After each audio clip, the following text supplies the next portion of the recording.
Amén, hermanos. Una vez más es un gusto el poderlos saludar a todos aquí desde la bella ciudad de Fresno, la ciudad del sol, hermanos. El clima se está poniendo bueno por acá. Así que es un placer el poderlos saludar y gracias por estar con nosotros en esta mañana. Le damos gracias a Dios, ¿no?, por el tiempo que nos da y por cada uno de ustedes por sintonizarnos, tomar el tiempo de estar ahí desde su casita, desde la comodidad, ¿no?, de su hogar, donde esté, cualquier parte de su hogar. Gracias por estar con nosotros, hermanos y hermanas. Les extrañamos a todos aquellos, ¿verdad?, que pertenecen a la iglesia.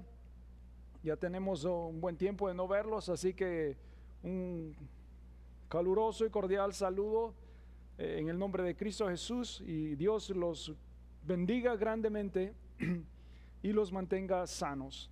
Y en esta oportunidad quisiéramos continuar con la serie, no simplemente Jesús. Este es la tercera tema que vamos a tocar con ustedes acerca de simplemente con Jesús. Pero antes de comenzar quisiéramos darle gracias a Dios por el tiempo y la oportunidad. Padre, gracias te damos en esta mañana por el tiempo, Señor, que nos das de poder a través de tu palabra, Señor, dirigirnos a mis hermanos, a mis hermanas y a todo aquel que nos escuche, Señor. En donde quiera que nos escuche, Padre, tu bendición sea con sus vidas. Limpia el aire, Señor, limpia el ambiente, Señor, limpia nuestra mente, limpia nuestro corazón. Y sobre todo, Padre, que tu palabra llegue, Señor, y sea de mucha bendición, Padre, a los corazones, a las vidas de aquellos que nos han de sintonizar, que nos están sintonizando, aquellos que han de escuchar. Bendice sus vidas, Padre, y a través de tu palabra rogamos que nos edifiques, nos ayudes, nos exhortes, Padre, nos guíes, porque sabemos que tu palabra, Dios, nos edifica, nos ayuda, y por eso rogamos de ella a través, Señor, de tu Hijo Jesucristo, que derrames bendición en el corazón de aquellos que te conocen, y de los que no te conocen, Padre, redargúyelos para un arrepentimiento en sus vidas y vengan a los pies tuyos. Padre, limpia el ambiente, Señor, limpia nuestra vida también, Dios Santo, y que tú puedas sobre todas las cosas y en todas las cosas ser glorificado. De lo que hablemos, de lo que veamos, de lo que expresemos, mi Dios, tu Espíritu Santo sea controlándonos, tu Espíritu Santo sea llevándose toda gloria también, y tu Espíritu Santo sea sobre todas las cosas, mi Jesús, tomando el control en esta mañana. En el nombre maravilloso de Jesús, bendice, Padre, también a aquellos enfermeros, a aquellos doctores, a aquellos que están, mi Dios, luchando contra esta pandemia que se ha levantado mundialmente. Rogamos piedad, misericordia, Señor, por la humanidad, Dios, por los que se pierden sin conocerte, mi Dios, misericordia. Por aquellos que mueren sin conocerte, Padre, ten piedad de ellos en el nombre de Jesús. Y bendice, Padre, a todas estas personas que son nombrados esenciales para que el mundo continúe, mi Dios, de alguna manera llevando su rutina actual, Señor, su rutina normal, aunque es difícil con lo que está sucediendo, pero sabemos que tú eres soberano y Dios sobre todas las cosas y el que tiene el control de ella. Por eso a ti clamamos esta mañana para que tu nombre sea sobre todas las cosas glorificado a través de tu palabra. En Cristo Jesús. Amén. Hace unos años, cuando vivía en Los Ángeles, sucedió que el lugar donde estábamos trabajando, la mañana que llegamos a trabajar, un día viernes que llegamos a trabajar, parte de la estructura del edificio se había caído debido a que una noche antes había habido una tormenta grande, y no solo una tormenta, sino que habían habido vientos fuertes, los cuales parte de la estructura se había caído. Y cuando llegamos y al ver la estructura, vimos lo que había sucedido y vimos también cómo podíamos arreglarla nuevamente, llevarla nuevamente a la posición de donde se había desprendido. Y con un montacargas, tratamos de levantarla, bueno, y pudimos levantarla con un montacargas o un forklift, como le llaman, ¿no?, aquí en Estados Unidos, un forklift. Y con los con el forklift, con las puntas de hierro que tiene, con las dos puntas de hierro que tiene, empezamos a levantar la estructura, a modo que llegara al nivel de donde se había desprendido. Y cuando llegó al nivel de donde se había desprendido, la dejamos ahí para poder analizar cómo íbamos nuevamente a ponerla junto con la otra estructura que había quedado en pie. Y mientras fijábamos cómo lo íbamos a hacer, una de las mangueras del montacargas, cuando la estructura estaba allá arriba y el montacargas la estaba sosteniendo, una de las mangueras del montacargas se rompió. Y como las puntas de hierro funcionan a través de los hidráulicos y los hidráulicos están llenos de aceite, una de esas mangueras fue que se rompió. Y nosotros tratamos con nuestras manos el querer sostener la presión de esa manguera y de ese líquido que se estaba saliendo, de ese aceite que se estaba haciendo, pero no pudimos. Porque la presión era tanto que lo que hicimos fue mejor alejarnos del lugar y dejar que la estructura colapsara, porque no podíamos hacer más. Y es cuando en muchos de los casos, ¿no?, las cosas en nuestra vida se salen fuera de control. Cuando no tenemos control alguno de las cosas.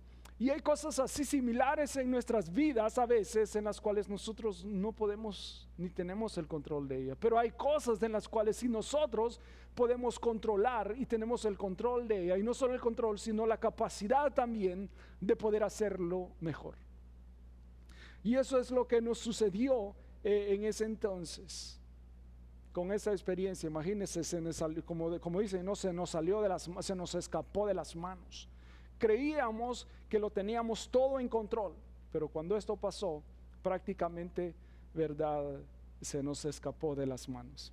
Y hablando acerca de simplemente Jesús, lo que he estado hablando con ustedes, lo que he estado compartiendo con ustedes, y seguimos el relato del libro de Mateo, lo que son las bienaventuranzas. Y el libro de Mateo, y este capítulo 5, hermanos, sabemos que está, verdad, pegado juntamente con el capítulo número 6 y con el capítulo número 7. Están ellos, verdad, es un solo relato que Dios hace en este monte. Y en ese relato, ¿no?, del monte, Dios les habla de algunas parábolas y le habla de algunas comparaciones también, verdad, acerca de sus vidas a los discípulos. Y mientras les dice, no, una de las bienaventuranzas de ellos, que cuán bendecidos son ellos, también les da ciertas indicaciones, cierta guianza acerca de cómo seguir la palabra de Dios. Y eso es lo que vamos a ver ahora en el libro, continuando este relato, en el libro de Mateo, en el capítulo número 5 y el verso número 21. Pero lo vamos a hacer vamos a leer unos cuantos versos y vamos a ir, verdad, poco a poco analizándolos, ya que queremos que Dios a través de ello nos enseñe y nos edifique y podamos nosotros entender el por qué Dios les dijo estas palabras en esta ocasión a sus seguidores. Mira lo que dice aquí: oísteis que fue dicho a los antiguos, no matarás, y cualquiera que matara será culpado de juicio.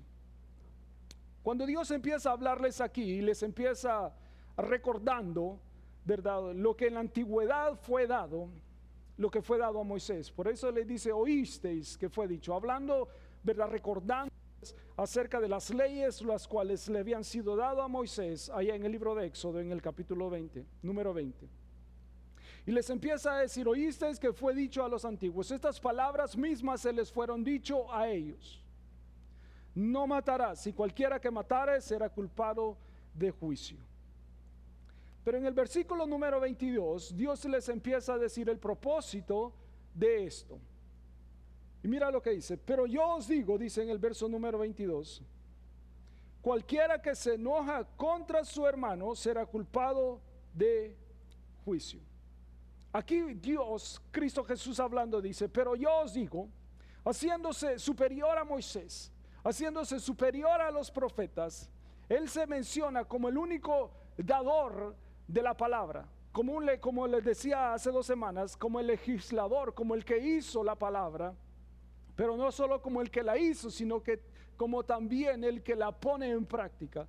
Por eso les dice, pero yo os digo, hablando un poquito más de Moisés, siéndose superior a Moisés, les dice, pero yo os digo que cualquiera que se enoje contra su hermano será culpado de juicio. Dios lo que quiere recordarlos es el origen, cómo fue que esta palabra fue dada. Porque los fariseos y los escribas la habían tomado de una forma literal, estos mandamientos. Ellos decían que solamente cuando esto se sucedía físicamente era que se contaba como un homicidio. Mientras tanto, mientras no ofendieras físicamente, estabas bien. Por eso él les menciona, pero yo os digo, queriendo decir que de la manera en el original como Dios y de la manera que Dios quiso que esta palabra se entendiera, era totalmente diferente a como ellos creían y pensaban que debía de llevarse a cabo, o cómo debería, verdad, uno ponerla en práctica, o cómo uno vivirla más que todo. Y él les dice, pero yo os digo, cualquiera que se enoje con tu hermano será culpado de juicio. Y aquí empieza él hablando de un enojo.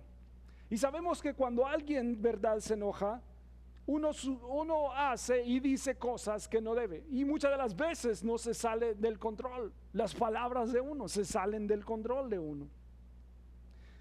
Y después se arrepiente, pero a veces pues ya las expresó, ya las dijo y ya es demasiado tarde. Aunque cuando uno habla la palabra no quisiera regresarla otra vez, no, pero lo cual es imposible y difícil porque ya la expresó. Y muchas de las veces esa palabra no puede edificar a la persona o puede también a la persona causarle mucho daño en la vida de ellos.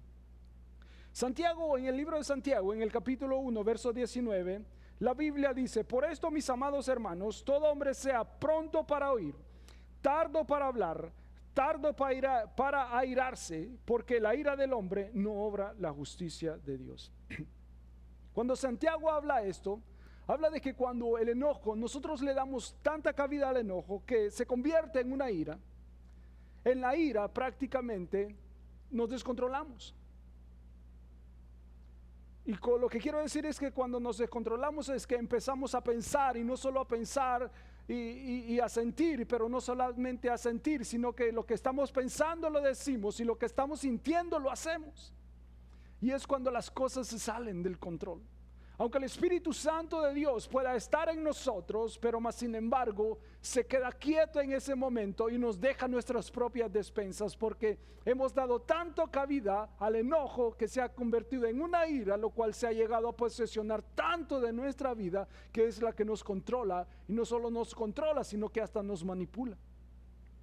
Y cuando no está Dios presente, entonces ¿quién es el que nos está manipulando? A usted razone un momento. Cuando damos cabida a todo esto, estamos dando nosotros cabida al mal. Y cuando damos cabida al mal, sabemos quién es el dueño del mal, el diablo. Así que cuando todo esto sucede en nosotros, damos cabida al enemigo. Y cuando el enemigo se posesiona de nosotros, es que nos permite o nos da el descontrolarnos completamente, porque no hemos dejado que la gracia de Dios se glorifique en nuestros corazones y en nuestras vidas, sino que ha podido más el enojo en nuestra vida, tanto que ha escalado de una manera tan grande que nos descontroló, nos airamos. Cuando la palabra de Dios dice que podemos enojarnos, y hay momentos en los cuales uno se enoja, pero no pequemos. ¿A qué se refiere eso? Que cuando nos enojamos, ¿verdad? Seamos pronto en reconocernos y pedir perdón. No se ponga, dice, el sol sobre vuestra ira o sobre vuestro enojo. Cuando dice eso, está hablando de que no demos tiempo a que el enojo se convierta, ¿verdad?, en una ira la cual venga a ser descontrolable en nuestra vida y descontrole nuestra vida, y no solo descontrole nuestra vida, sino que también la relación que tenemos con Dios y nuestros amigos, hermanos, familiares o nuestro prójimo. A eso se refiere. Por eso Cristo, cuando habla aquí en el verso número 22, dice, pero yo os digo que cualquiera que se enoje contra su hermano será culpable de juicio. Y dice, y cualquiera que diga necio a su hermano será culpable ante el concilio. Imagínate, primero se enoja, y aquí dice, en el mismo verso 21 dice, y cualquiera que diga necio a su hermano será culpable ante el concilio. Así que primero se enojó y después empezó a decir, empezó a hablar. Y en esa habladera, de tanta habladera y de tanta palabrería, empezó a decir cosas que no quería decir, pero las dijo. Así que el enojo da cabida al decir. Cuando dejamos que el enojo se posesione en nuestras vidas y tome el control de nuestras vidas y nos descontrole, empezamos a decir cosas que no queríamos decir, pero las decimos. En Proverbios 18:21 dice que la muerte y la vida están en el poder de la lengua. Imagínate. Así que nuestras palabras tienen peso. Nuestras palabras pueden edificar como pueden destruir a una persona. En los siguientes enseñanzas hablaremos acerca del poder que tiene la palabra cuando nosotros la expresamos, la palabra que nosotros decimos. Ese será el próximo tema a tocarlo. Dejaremos para la próxima cómo es cuánto peso hay en las palabras que uno dice. Pero mira lo que dice, que el poder de la palabra, ¿verdad? La muerte y la vida está en muchas veces en lo que nosotros podemos expresar y decir. Y eso es a lo que Dios se refiere. Porque Dios desea que nosotros analicemos su palabra de una manera espiritual y no la analicemos desde una manera física, con el entendimiento humano, sino con el entendimiento del Señor. Porque eso es lo que pasaba en esta ocasión con estos maestros de la ley. Ellos la interpretaban como ellos creían que era lo mejor y la conveniencia para ellos. Por eso Cristo Jesús les dice, no es así. Y cualquiera que diga necio a su hermano, dice, será culpable ante el concilio. Y siguiendo un poquito más en ese mismo verso dice, y cualquiera que le diga fatuo quedará expuesto al infierno de fuego. Primero se enoja, después le dice, y después al decir, mira cómo va escalando esto es como una gangrena, ¿no? El enojo, la ira, es como una gangrena que se apodera de uno y va aumentando hasta podrir todo el cuerpo, hasta podrir toda la parte del cuerpo de uno. Por ejemplo, si tienes gangrena en tu mano y si no la cortas, esa gangrena se va a comer toda tu mano y de ahí va a pasar a todo tu cuerpo. De la misma manera es el enojo va escalando. Primero dice, uno se enoja, después uno dice, y después ya no le son pocas las palabras, sino que excede más y empieza a maldecir. Porque mira lo que dice, y cualquiera que le diga fatuo quedará expuesto al infierno de fuego. Viendo esta palabra fatuo, hermanos, es una persona que es falta de entendimiento, falta de cordura, como dicen por ahí, ¿no?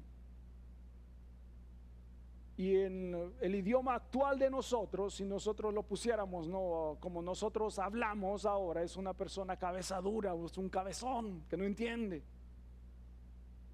Y en unas palabras más fuertes sería una persona estúpida. Sería una maldición sobre esa persona. Eso es lo que significa, todo el significado que esta palabra fatuo tiene. Por eso Cristo dice, cualquiera que le diga fatuo quedará expuesto al infierno. Ahora tú analiza por qué Dios dice esto. Porque Dios desea y Dios quiere que en nuestra vida y que nosotros seamos hermanos de corazón limpio. Porque eso dice la Biblia en este mismo capítulo 5, bienaventurados los de limpio corazón, porque ellos verán a Dios. Cuando dice limpio corazón es que no hay nada en tu corazón que estorbe. No hay nada en tu corazón que tú guardes contra nadie. Tu corazón está limpio contra cualquier persona o contra cualquier sentimiento que tú puedas tener. A eso se refiere el Señor. Por eso Dios, hermanos, a través de su palabra, ¿verdad?, nos enseña a nosotros constantemente. Porque Dios no desea que nosotros tomemos su palabra como estos escribas y como estos fariseos la habían tomado. Que lo que mejor les convenía, así era como la interpretaban. Y así era como la vivían. Por eso Dios, hermanos, a nosotros ahora en estos días nos vuelve a repetir las mismas palabras. Dios nos vuelve a decir estas mismas palabras a nosotros. Vamos a ver un verso más adelante, en el verso número 23. Mira lo que dice la palabra de Mateo 5:23.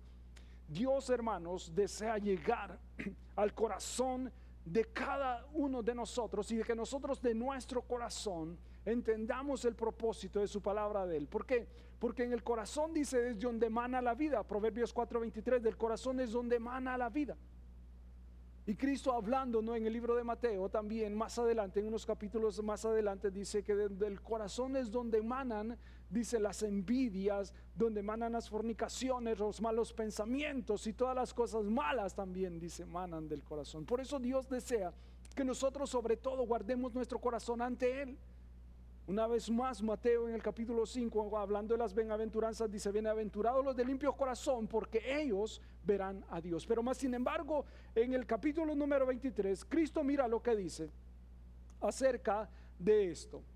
Por tanto, dice, si traes tu ofrenda al altar y ahí te acuerdas de que tu hermano tiene algo contra ti, mira lo que dice el verso 24, deja ahí tu ofrenda delante del altar y ándate, reconcíliate primero con tu hermano y entonces ven y presenta tu ofrenda. Hablando del prójimo, porque Dios le interesa la relación, hermanos, que tengamos en nuestras vidas también horizontalmente. Aquellos que están próximos a nosotros, Dios desea que nuestra relación con ellos sea tan buena como la que tenemos nosotros también con Él. Por eso Él dice, si tú te acuerdas, cuando vienes a la iglesia, cuando vas a orar o cuando vas a leer la Biblia, que hay alguna persona que tiene algo contra ti o tú tienes algo contra esa persona, olvídate primero de traer tu ofrenda. Ve y reconcíliate con tu hermano, reconcíliate con tu hermana, reconcíliate con tu familia, arregla tus problemas y después ven y preséntate a Dios para que tu ofrenda sea agradable al Señor. Porque de otra manera esa ofrenda no es agradable al Señor. No, Dios no la recibe, Dios no le agrada esa clase de ofrenda. Porque como vamos a nosotros, mira lo que dice, esto funciona de esta manera, así.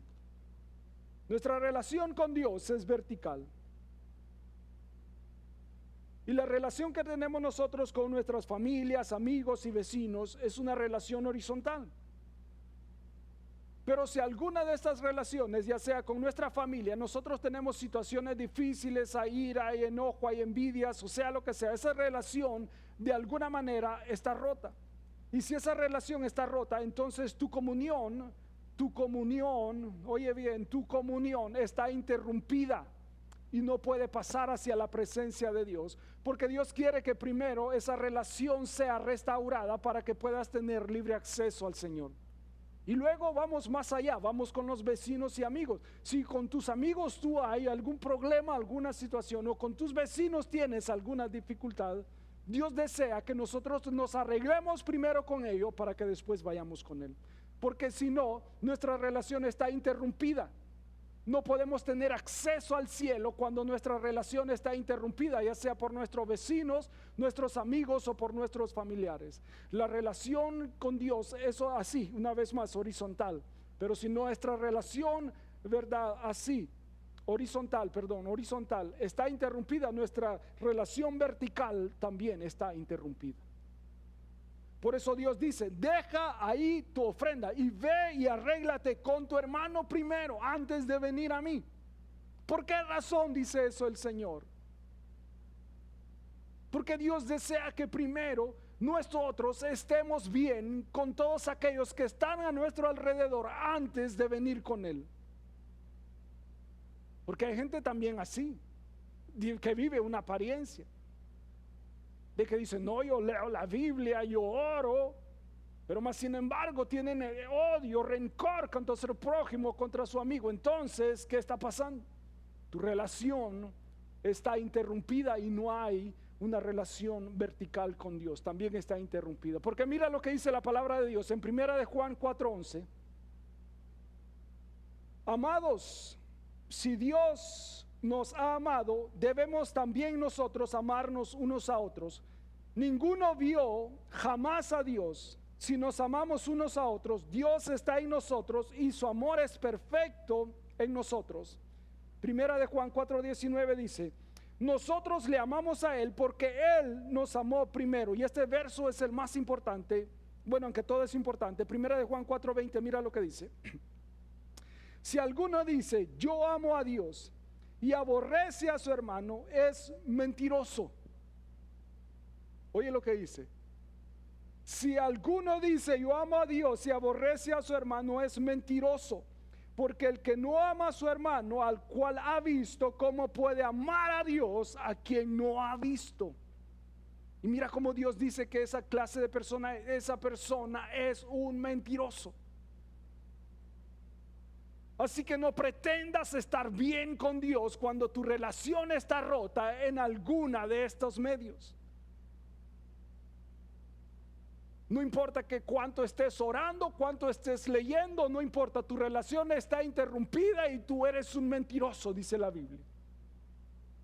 Porque ¿cómo puedes tener rencor? ¿Cómo puedes tener amargura en tu corazón con tu hermano y con tu prójimo cuando no puedes, verdad, ver a Dios y decir que a Él sí lo puedes amar y a Él sí lo puedes, verdad, tener en ti a quien no has visto?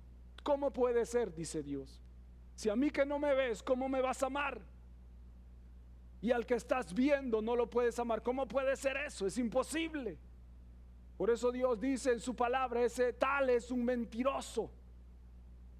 Aunque se crea muy religioso, por eso Dios a ellos muchas de las veces, verdad, los enfrentaba y les decía. Y mira lo que dice la palabra de Dios en el libro de Mateo 5:20. Mira lo que dice Cristo hablando, dice, porque les digo a ustedes que no van a entrar en el reino de los cielos a menos de que su justicia sea superior a la de los fariseos y de los maestros de la ley. Dios cita a ellos porque ellos vivían una apariencia prácticamente. Ellos vivían conforme ellos pensaban y creían era la mejor manera de interpretar la ley, pero ellos la interpretaban a su conveniencia. Por lo cual Dios dice, no, la justicia de vosotros tiene que ser superior a la de ellos para que ustedes puedan entrar al reino de los cielos. Por eso dice, bienaventurados los de limpio corazón, porque ellos verán a Dios. Porque Dios dice, ¿cómo vamos a tener nosotros un enojo? Porque acuérdate que el enojo nos lleva a decir cosas. Y después de que decimos cosas, no nos basta con eso, sino que empezamos a maldecir. Por eso dice, si tú tienes algo y vienes a la iglesia, o vas a orar a Dios allá en tu casa, o estás leyendo la palabra de Dios en tu casa, o tienes tiempo para hacer esto en tu casa, estás leyendo, has apartado un tiempo en tu casa para poder leer, has apartado un tiempo para orar al Señor, pero más sin embargo en tu corazón hay amargura contra algún hermano, contra algún familiar o contra algún amigo, déjame decirte que tú estás mal delante de Dios y eres un mentiroso. Tú estás viviendo una religión. Y es una mentira lo que tú estás viviendo, porque Dios dice que cómo lo vas a poder amar a Él, a quien no puedes ver. Dios dice que, no se moleste conmigo, le estoy diciendo lo que aquí dice, yo solamente soy un expositor de lo que este libro enseña. Así que si usted se quiere enojar, enójese con aquel que ha escrito y nos ha dado esta palabra. Porque yo solamente le he venido a decir y a exponer lo que la Biblia enseña. Que usted, si no está bien con su prójimo y con su amigo, es un mentiroso. No me mire mal. No me mire mal a mí. Mírese usted mismo. ¿Sí? Porque yendo un poquito más allá, Jesús hablando, en el libro de Lucas capítulo 10, se acerca un maestro de la ley, ¿no? Otro, y le dice: maestro bueno, ¿qué haré yo para heredar el reino de los cielos? Y Cristo le responde con otra pregunta: ¿conoces los mandamientos? Le dice. Claro, los conozco. Y le dice: ¿cuáles son? Y el maestro de la ley le dice: amarás a tu Dios con toda tu mente, tu corazón, con todas tus fuerzas, con toda tu capacidad, y a tu prójimo como a ti mismo. Muy bien, le dice el Señor, has contestado correctamente, haz eso y vas a vivir. Pero él, queriendo justificarse, le vuelve a hacer otra pregunta a Jesús y le dice: maestro, pero ¿quién es mi prójimo? Porque los judíos tenían esto, que solamente el que era de su misma raza, judío, era su prójimo. Todo aquel que no pertenecía a la raza judía era un pagano y era un gentil. Así decían ellos. Por eso Cristo le empieza a narrar una parábola y le dice: cierto hombre, para no decir judío, para que él pudiera ver que no solamente a los judíos se le debe respeto y amor, sino que a cualquier persona, no importando de qué religión sea, se aman. Aunque no se aman a veces las cosas que ellos hacen, se detestan, pero a ellos debemos amarnos porque Dios nos amó a nosotros. Entonces Cristo le empieza a relatar y le dice: cierto hombre bajó de Jerusalén hacia Jericó, y mientras iba por el camino, dice, lo asaltaron, lo robaron, lo golpearon y lo dejaron medio muerto en el camino. Se dice que esta caminata de Jerusalén a Jericó, había una sección que estaba llena de piedras grandes, las cuales eran propicio para las personas ocultarse y así asaltar a la gente cuando pasaba y robarle, despojarla de toda y a veces hasta medio matarlas. Uno de los escritores decía que esta calle, ese espacio de calle, se le llamaba el Valle de la Sangre, porque habían matado ya muchísima gente en ese lugar, en ese pasadizo de Jerusalén, ¿verdad?, a Jericó. Y por eso a este hombre dice: cierto hombre bajaba de Jerusalén y cuando iba rumbo a Jericó, dice, lo asaltaron, lo despojaron, lo dejaron medio muerto. Estando en su estado ahí, tirado y muriendo, pasó un sacerdote que venía de Jerusalén, venía de orar, venía de la iglesia, venía de estar según en comunión con Dios. Pasó y lo vio y pasó de largo y siguió rumbo a Jericó. Después dice que vino un levita, de la misma manera venía de ofrecer sus ofrendas y sus sacrificios a Dios, y pasó y lo vio.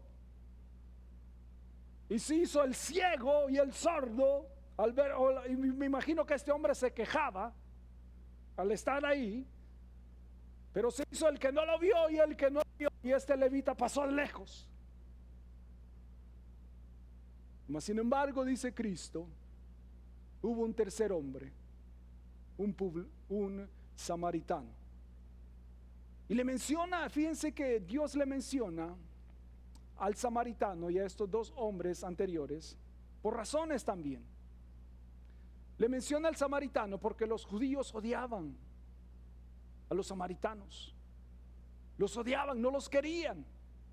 Pero le dice: pasó un samaritano y este samaritano lo vio y tuvo compasión de él, lo montó en su caballo, lo montó en su asno y lo llevó hacia un lugar a donde lo pudieran atender.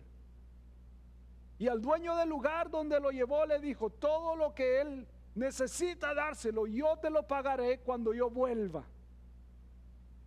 Y entonces Dios le hace una pregunta más, al maestro de la ley, y le dice: ¿quién crees tú de estos tres que tuvo compasión de este hombre que fue robado, asaltado y medio muerto? ¿Fue el sacerdote, fue el levita o fue el samaritano? Y él le dice, pues fue el que tuvo compasión del otro, porque no se atrevía ni de decir que era samaritano, de tanto era aquello que ellos sentían por esta repugnación que sentían por esta gente, que ni pronunciaban el nombre de ellos.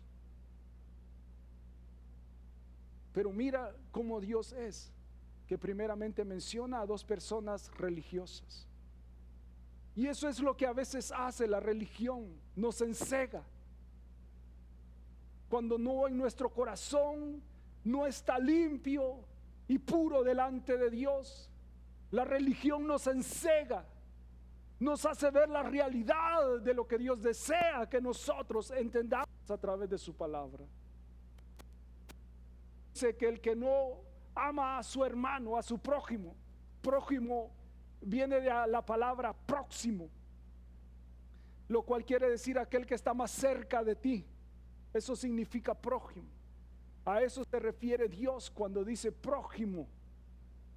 No es solamente el que es cristiano, no solamente aquel que te hace bien, no solamente aquel que te ayuda, no solamente aquel que te quiere. Bueno, el que me quiera lo voy a querer, el que me ayude lo voy a ayudar, pero el que me aborrezca lo voy a aborrecer, y el que me odie también lo voy a odiar. Esa no es la manera. Por eso Cristo le dije, oíste que fue dicho en el original de Dios, en el original, cuando estas palabras fueron dadas al principio, Dios las diseñó para que el hombre viviera bajo los estatutos de Dios y con una limpieza en su corazón, honrando sobre todas las cosas al Señor. Porque si nuestra relación está correcta con Dios verticalmente, nuestra relación horizontal también tiene que estar bien. Porque no podemos tener relación con Dios y decir que odiamos a alguien en nuestra vida. No se puede. No se puede. Cristo mismo dijo, no se puede servir a dos señores. No se puede. Por eso Dios le dice a este hombre, le da el ejemplo de esta parábola para mostrarle que no solamente eran a los judíos, a los de su propia raza y a su propia nación a los que había de ayudarle, y contarlos también como creación de Dios, como hombres de Dios, como mujeres de Dios, sino también a otras razas. No hacer indiferencia, no hacer diferencia, porque voy a hacer bien al que me haga bien. No, amar a aquellos que nos aborrecen, dijo el Señor. Orar por aquellos, porque si no, ¿cómo vamos a hacer la diferencia? Por eso a veces Dios, hermanos, en su palabra nos habla tanto a nosotros, porque Él quiere enseñarnos cómo verdaderamente en nuestra vida nosotros podemos vivir, y cómo vivir de la manera que Él desea que nosotros vivamos, sobre todo guardando su palabra en nuestro corazón y siendo puros delante de Él, practicando la palabra de Él, no como pensemos y creamos, sino como Él desea que nosotros lo hagamos. Porque estos religiosos, imagínate, lo vieron y no hicieron nada, y eso es lo que hace a veces la religión. Cuando nos creemos, cuando pensamos estar haciendo lo correcto sin pedirle la guía a veces. Porque esto, hermanos, sucede. Esto pasa. Esto pasa ahora en las iglesias. Esto sucede ahora en el tiempo en que vivimos. No, pero es que yo estoy leyendo la Biblia, hermanos, y yo oro, pero ¿de qué sirve si no estás haciendo lo que es correcto delante de Dios? Tú solamente estás viviendo una religiosidad. Tú estás viviendo solamente una apariencia, como este levita y este sacerdote.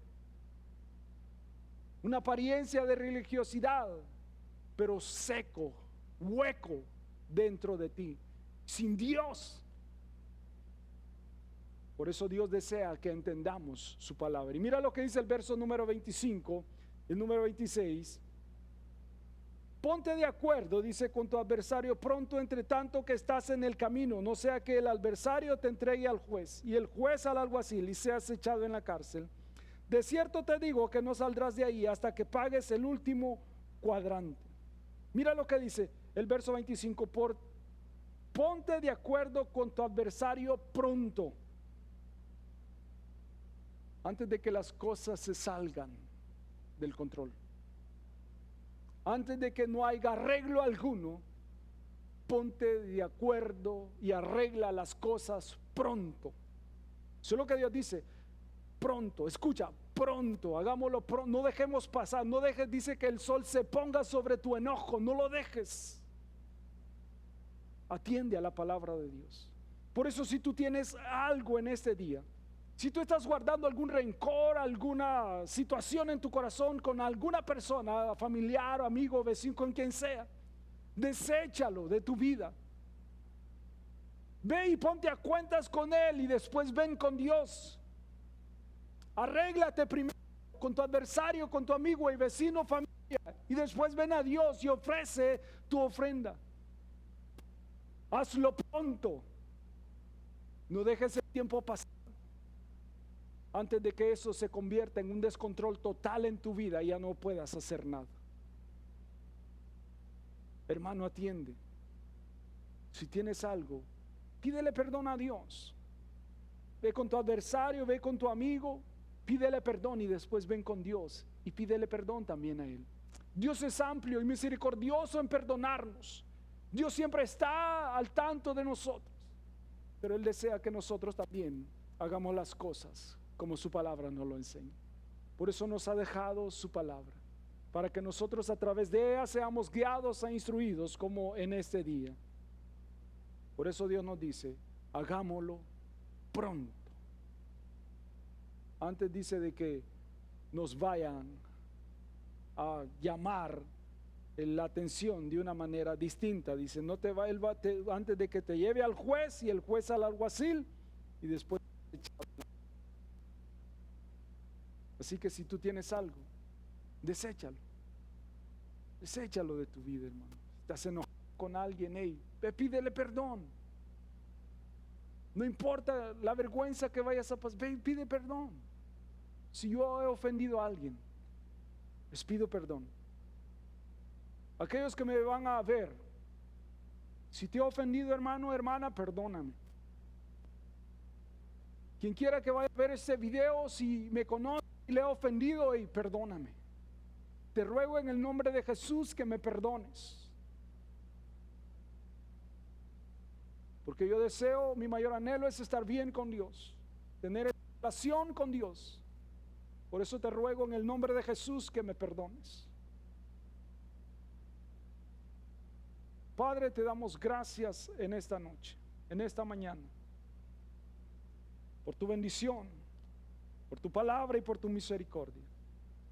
Rogamos, mi Dios, de que tu palabra llegue a cada vida, a cada corazón, y sobre todo puedas redarguirnos, Señor,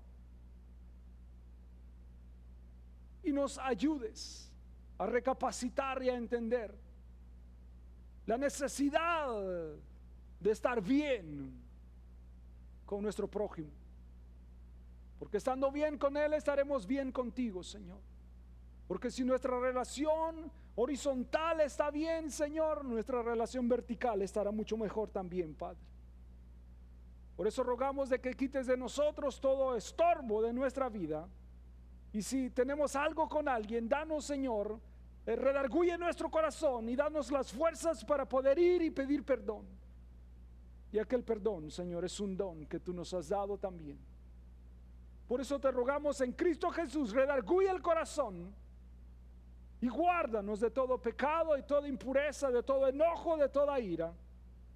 Y todo que podamos sentir en nuestro corazón, límpianos y ayúdanos a ser mejores para ti, Señor. Pero ayúdanos sobre todo, Señor, a arreglar las cuentas con nuestros prójimos, amigos, vecinos, familia. Ayúdanos para que podamos decir que sí, te conocemos. Y no como tu palabra dice, que somos unos mentirosos al decir que te conocemos y odiamos a nuestro prójimo. Sino que ayúdanos a ser verdaderos, como tú eres verdadero, como tú nos has amado, ayúdanos a amar. En el nombre de Jesús, bendice a cada hermano, a cada hermana, todos aquellos que han de sintonizar y nos están sintonizando. Llega llega a nuestro ser más íntimo. Para estar contigo, Señor. En el nombre de Jesús, sea tu bendición con todo, Señor, a través de tu palabra. Así que gracias, hermanos, hermanas, ha sido una bendición y hasta ocasión. Amén.